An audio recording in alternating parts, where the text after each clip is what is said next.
Alright, so this is actually the second time I'm making this video because I've been doing more research the day after on certain parts and stuff, so I have a better idea of what I'm going to be doing with this project. So as you can see, these are Taginn rounds. It's a Taginn shell. This is specifically the Evo Pro CO2 shell. As you can see, CO2, 850 psi max, pretty much unregulated CO2. This I have just for now, so I can still use the shell before the conversion. This is a Fist 2. It's their Taginn's CO2 filler. Has an enhanced sort of nozzle that seats really well actually with the fill valve.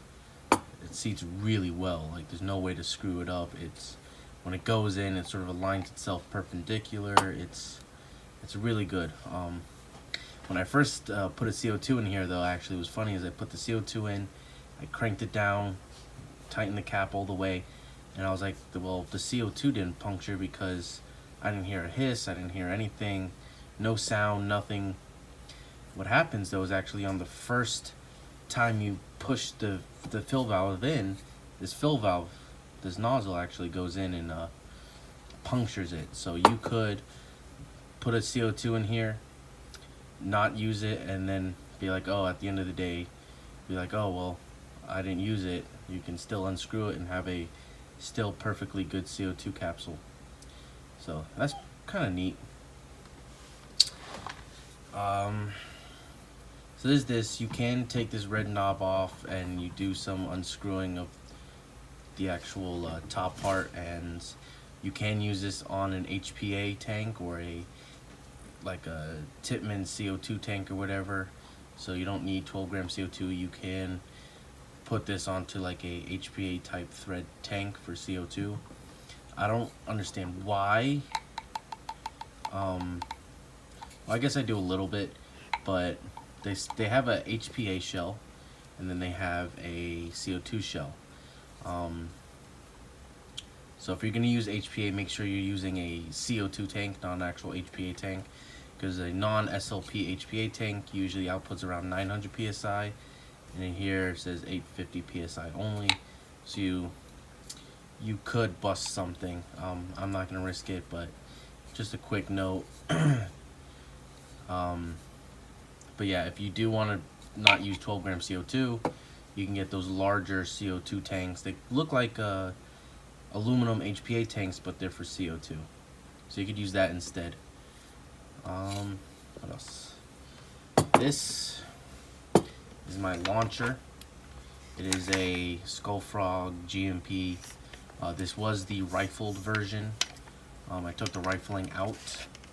But I'll just go over some of the modifications I did. This is just a shower shell. I don't know about other brands, but I have noticed with GMP, this is my second M203, that since the firing pin does have a two-part firing pin, which I'll get to in detail, after a lot of use, sometimes that part can fall out. So I like to keep a shell inside the launcher when storing it. Obviously the shell won't be loaded. But just to keep it, so in case if this pin does fall out while in storage or anything, I don't lose it. It'll be kept in place by the shell. But all right, first easy mod I did actually was I got rid of the tabs here that normally when you put a shell in, the tabs will lock in to the rim to keep the shell sort of in place. So if you don't have it at a downward angle, if you have it at a slightly upward angle, the shell won't want to just fall right out. So I took those out. I'll get into why. Well, you'll figure out why I did that. Let's see. That's what I did to the tube. Besides that, I also took out the rifling. There's no rifling anymore. I took that out. what else I did, as you can see, I cut out, there was like a piece of metal right here.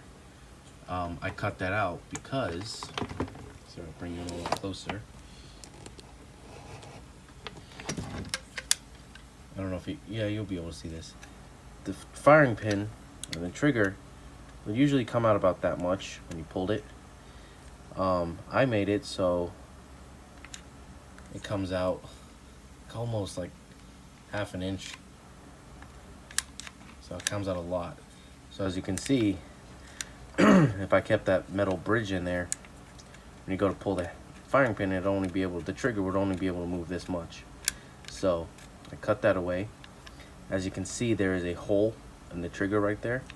That's where there was a set screw, and that set screw would basically adjust not only like your length of pull, but it also adjusts like how far the pin would reset or go back into the body. I think, I don't know, I pretty much just took it all out. What else? Took that pin out. The safety comes out because once you start messing with the insides, especially with this screw, the safety becomes non-functional, so there is no safety. What else? Oh, as you can see, there's some grind marks. So at first, when you get the GMP m203, the firing pin, for mine at least, comes out a little bit, stays exposed and protrudes. And as I was shooting this with my Daytona once at a game, I had a regular green gas shell loaded with a Nerf football, and I don't know what happened, but I think the recoil of a Daytona actually set off the shell and caused the projectile to go off. Well, not the projectile, but it caused the shell to go off, and I wasn't pulling the trigger or anything. So I think it was partly due because it was protruding a little bit. As you can see now, not only is it not flush, it's actually recessed. Because after I grounded it down, I also found that with this steel tip, as you can see, there's still a line, a gap, but there were 2 spacers. I can't tell you why exactly, but they were there. So I got rid of those spacers. Now the reason you're thinking, oh, why is it a 2-part design? That's stupid. You just talked about how you could lose it. I'll tell you why. The actual main shaft of this trigger assembly, or this firing pin assembly, is like cast really soft aluminum.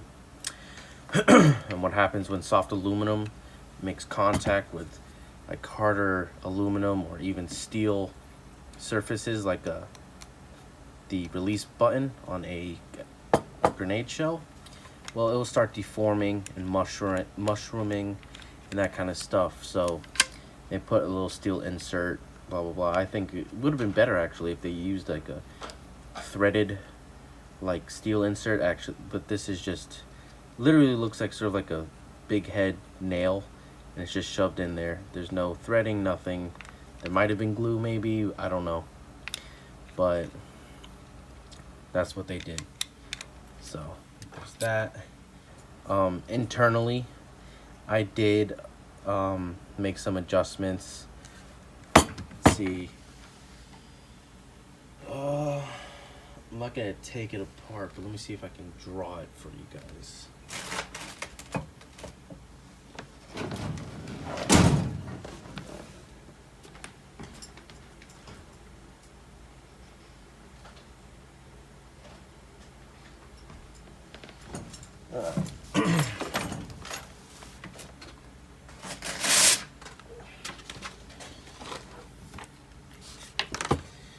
So the firing pin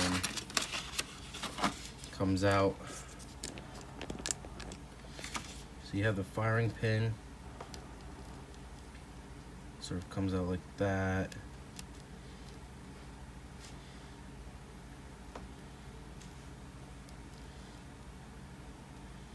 Yeah, this is kind of what the firing pin.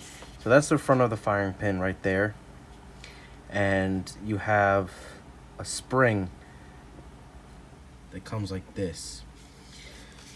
So when the firing pin gets pushed forward, there's actually a part inside the shell that holds everything together, and this face right here I sanded down, and there's also a stop like on the actual firing pin where the spring sits. I filed both of those areas down so the firing pin could actually go in further through that hole. So I did a few things. I cut that that bridge of metal that was blocking the trigger. I filed these areas down, and yeah, and got rid of that set screw in the trigger and everything. And all those combined together made the length of pull on the trigger a lot longer. So that allows this firing pin to go further than it did before, like a lot further. And what that helps, you might be asking, oh, why'd you do all of that?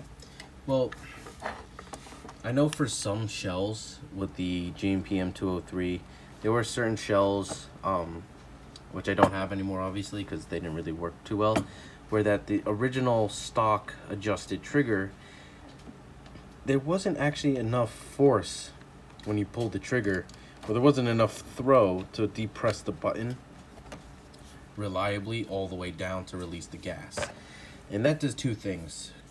One, it could mean that your shell won't go off, and then you're stuck with sort of a halfway depressed button that any little movement could set it off. Two, even if it did manage to set it off, you had to really jerk the trigger really hard in order to get some sort of initiation of the firing process, whatever you want to call it. So that was a pain in the ass. Two, some shells, or most shells, you need to press this in really far till it clicks to reset. Oh, well, I broke the tip, whatever. Till you hear that click, that's resetting the internal valve and all that, so you can regas it. Now, how the stock trigger was, you couldn't exactly do that. Because I want to have the shell pretty much CO2 tapped inside and affixed to the breech face of the m203, you can't take it out every single time you shoot it to reset the valve. So I made a super long throw so that when you pull the trigger a couple times, it actually resets this valve, which is kind of nice. Now, speaking of affixing the base of the shell into the launcher, you're gonna be like, well, how are you gonna tap it if the fill valve is there? Now, I'm not too sure about other brands, but for GMP, that hole right there, that hole was the ejector plunger, which is another piece I took out. It's a little spring-loaded piece that helps. This is your extractor, which holds down onto the ridge of the shell, so it helps keep the shell from following the tube when you open it. So that extracts it, and that plunger, what that does, the ejector ejects the shell, so it puts force on the edge of the shell opposite of the extractor to help kick it out. So I mean, in airsoft, I guess it doesn't really do anything. The shells in airsoft are heavy even when fired, so they usually just fall out on their own. But I took that out just because I knew I was going to be installing this in here permanently or semi-permanently. I knew I wouldn't need a fake ejector. But I don't know how, great coincidence that when this shell is on the breech, and I looked at it from the back side through here when I took out all the guts, that hole lines up perfectly with the center of this fill valve. So when you have the fill valve like this, and you look through the back side, you can see the fill valve through that hole. I mean, obviously it does need to be enlarged a little bit, but that just makes it easier. I don't have to do a bunch of measuring and drilling and whatever. and then worrying about the hole that I drill not being in line with the actual fill valve. Like, this is in line. So it's gonna go through there. The line internally is gonna come out above. See, the main parts of the trigger group are all right here, and the line for the hose is gonna be here. So it goes over all the internal workings, so it's not gonna interfere with any of that. I'm gonna have it come out the top here. It's gonna be a 1/4 inch macro line, and it's gonna go to a valve and a CO2, sort of like this, like a CO2 charging canister, except it's not gonna have a push to open valve. It's gonna have just there's gonna be a separate valve that you twist open to charge the shell. So it's gonna be something like this. Gonna be all black. It's just gonna be a CO2 puncture chamber.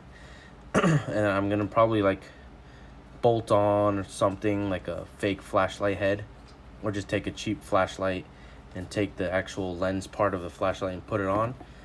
So when it's attached to the gun on the Picatinny rail, it's gonna be your CO2 charger, but it's gonna look more like a flashlight with a pressure switch. So I think that's gonna be pretty cool. So at like a glancing shot, or if you're doing like a video, it's not gonna look like a CO2 charger. It's gonna look like a flashlight. So that's gonna help hide it and make it look less obvious. So that's that deal. For the rifling, that's just gonna go sit inside the M203. I'm gonna find the right placement for that and figure out maybe some sort of external adapter that I can glue on and then affix inside of here, and then maybe drill and tap a small hole that doesn't go through the tube, but it goes into the shroud to lock it all in place. I'm still kind of working that out, but that's basically the premise. It's gonna sit at a good depth. It's gonna have maybe 1 or 2 screws or something, or I really don't like using glue, because if I do want to remove it, let's say this tube for some reason it cracks because of pressure or use, it just cracks. I want to be able to take it out relatively easily so I can replace it. So I'm thinking I'm probably going to try to find some plastic sheeting to just glue around. There is space that I can wrap. I don't know, I'm still working on that, but it's gonna be something like that. It's gonna have an extra sleeve over that I can use to drill and tap a hole in or something. But that's gonna be it pretty much. So the firing process, you're gonna pull the trigger a few times to reseat the valve. You're gonna open the valve for like 3 seconds, then close it. You're gonna then load a projectile into the chamber, which would be inside of this sleeve, which would be in there pretty much like so. You're gonna load a projectile into there, make sure the grooves line up, close it, and boom, you're ready to fire. Obviously not as simple as just having a bunch of these, Taginn shells, like have like 3 or 6 Taginn shells all preloaded.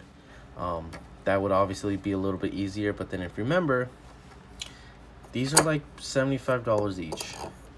Not only that, they're fragile. If you have them, let's say, unloaded or maybe even loaded with a projectile inside, there is a chance, let's say you fall, or let's say you dive into cover, or you have to lie on your stomach because you're being suppressed by other players. There's a chance, because this is plastic, there's a chance that you would lie down, jump or something, you crack it. Now, you can buy replacement ones, but it's not only that, they're long compared to just carrying a bunch of, look at that. This is way lighter. it's like 2/3 of the size, and you know, less maintenance. If you have only one shell to care about and you can carry a bunch of these, I mean, that's going to be my option. If I have to take an extra step of opening a valve and closing it to fire one of these, I'll do that. You know, I save money, I save time, and it's going to be a look more realistic as a loading process. Like if you pull one of these out and load it in, I mean, this doesn't look like a real M203 round. This looks like a real M203 round. So when I can load one of these in, it's gonna look like a real M203 round.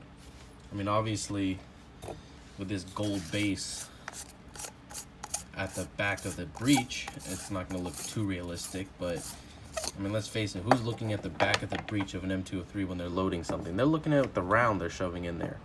So, oh, and one small thing, for seal between this and this, I might put like a O-ring around here. I'll find an O-ring. I'm probably gonna have to shave down the threads on the inside of here, just file them down so that it will slide over. And I'll probably put like an O-ring right here, so when this comes down onto the, when you close up the breech, there'll be some sort of seal, just to help. I'm sure there's enough force from this CO2 shell that if there wasn't a good seal, you still launch the projectile, but it'll probably cause inconsistency issues with range. What else? You'll probably, yeah, it's gonna probably affect range with inconsistency. So the main reason that you have Taginn is you have range and you have consistency per shot. Because the last thing you want to do is be wasting expensive explosive Taginn rounds. You know, one shot might go over, and then since you don't have a good seal, the next shot you might adjust for the next shot and aim lower, and then your next shot you have not as good as a seal, and the next shot goes short. So, but once I start getting more of the project finished, I get more of the parts in, start working out more of how I'm gonna make everything go together, that's when I'll start showing in all the details of what I do. I might see how this goes, and if it's not too bad of a build, I might start selling these. There'll probably be a few options you can do. If you don't have an M203, you don't have a Taginn shell, if you don't have any of the stuff that you need for this build, you're probably looking to buy from me without shipping and stuff. It's probably going to be around $350 to $400 for all of this, for just, you know, building the Taginn launcher that's externally charged with CO2. It's probably $350. Compare that to the $750 almost that Taginn charges for the ML36 launcher, which is pretty much the same thing. It's a grenade launcher that all you do is load in the projectile and shoot. There's no shell that you have to gas up each time. It's just pretty much CO2 tapped. It's pretty much what I'm making. But you know, those things are really good. I'm sure they have great quality, but it's $750. So I thought, you know, and second thing, it doesn't look like an M203. You know, if anything, it looks more like an HK. I don't even remember the designation, but yeah, the second option, if you want to buy one of these for me, or not for me, but from me, I'll have the option. If you already have a M203, I will deduct that, so instead of being like $350, maybe $400, it'll probably be only like $200-ish, maybe $250, not including shipping. But if you don't have a GMP, I will need either lots of pictures of more of the trigger unit and everything. If you don't want to take it apart, you could send it to me, and if I can convert it like a GMP is, then I will. If it will take more work, that will be discussed. I'll I'm willing to work with you people. But I don't know about other brand M203s. I just don't know how internal they are. This is my second M203, and I got both of them GMP. So there's another option. Let's say you already have the Evo Pro CO2 shell, and you just need the grenade launcher and the assembly of all the fittings and everything. That's probably gonna be, it's gonna be a little bit more. It's probably gonna be about maybe like high 200s to low 300, because these GMP grenade launchers, I mean, they are kind of expensive, but the quality on them I really like, and they're pretty much full metal. Like the tube, the actual grenade launcher tube's metal. The only thing that's really plastic on here is this ribbed part, the hand grip. But I'm a big fanboy of GMP. But yeah, they are, this exact version I think was about 160 new. But if you already have the shell and you want the launcher made from the shell, just send the shell in, and it'll probably be about like the price I said. And yeah, if you have any questions, if you need any help, I'm more than willing. If you have any suggestions, let me know. If you are interested in having me make one of these for you, just give me probably another month or so I can build mine first and test everything out. Make sure that this project actually will be a functional project. I've seen someone else do this similar type project, but it was with the older CO2 shells, and it was with the Scar M203, pretty much the EGL or whatever. It's the fancy Scar M203 that was like, it's only made for the Scar. So I haven't seen it done with an actual M203. So I have high hopes that this will be successful, but in the off chance that it's not successful, I don't want to have a bunch of orders and then have to deal with telling y'all that I actually can't do it. But we will see. This is a project I've been actually looking to do for quite a while. And the other week I said screw it and bought some Taginn stuff, and I was like, you know what, it's time. I've had this M203 sitting in my drawer for months not being used, and well, it's time to do something with it. So please like and subscribe.